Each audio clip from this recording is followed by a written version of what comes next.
नमस्कार सगळ्यांना, कसे आहात आपण? आम्ही पण छान आहे. तर हा बघा इथे काय निघालं आहे. आता कडक उन्हाळा आहे आणि हा उन्हाळा असला की सगळ्या आपल्या महिला वर्गाचे सगळ्यांचे असे घरोघरी प्रोग्राम सुरू होतात.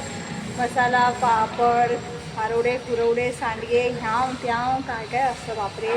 तुमची कितपत तयारी आली आहे? आमच्यात अजून परीक्षा सुरू झाल्या नाही आहेत, पण थोडा वेळ मिळतो आहे तर मी हा पराक्रम करायला घेतला आहे. कारण माझ्या घरातली मिरची पावडर संपत आली आणि मला लवकरात लवकर मिरची पावडर लागेल, म्हणून मी वाशीवरनं जाऊन हा मसाला मिरची आणल्यात.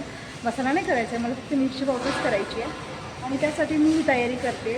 आणि आमच्याकडे नॉनव्हेजचं प्रमाण जास्त असतं आणि आम्हाला फिशसाठी हीच मिरची पावडर लागते, त्यासाठी मला ही तयारी करायला लागते आणि म्हणूनच मी हा घाट घातला आहे. तर तुम्हीसुद्धा असं काही करता का?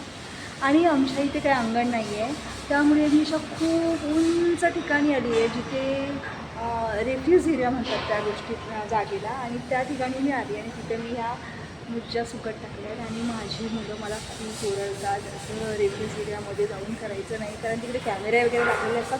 पण मी काय करू की तिकडे तर मी मराठी माणूस आहे आणि मला हे असं करावं लागतं. तर तुम्ही करता का असे उद्योग? जुगाड म्हणतात त्याला, जुगाड. तर बाय. आता संध्याकाळचे नाही म्हणता येणार, दुपारचे 4:30 वाजलेत आणि ऊन जरा कमी झाले, त्यामुळे आता उन्हाचा झटका काही लागत नाही आहे. त्यामुळे म्हणतात की ह्या मिरच्या काढून घ्याव्यात आणि पुन्हा उद्या यावं टाकण्यासाठी. ह्याला ऊन द्यावं लागणार आहे कारण काही साडीच्या मिरच्या आहेत आणि त्या लवकर सुकत नाही, त्यामुळे त्यांना 2-3 दिवस चांगलं ऊन द्यावं लागेल. बघू आता वेळ उद्या भेटला तर टाकावं लागेल. आणि कधी ह्या वाळणार आणि कधी मी दळून आणणार. आता असं जाणवतं आहे की खूप भारी आहे आणि आई कशी करत असेल हे सर्व.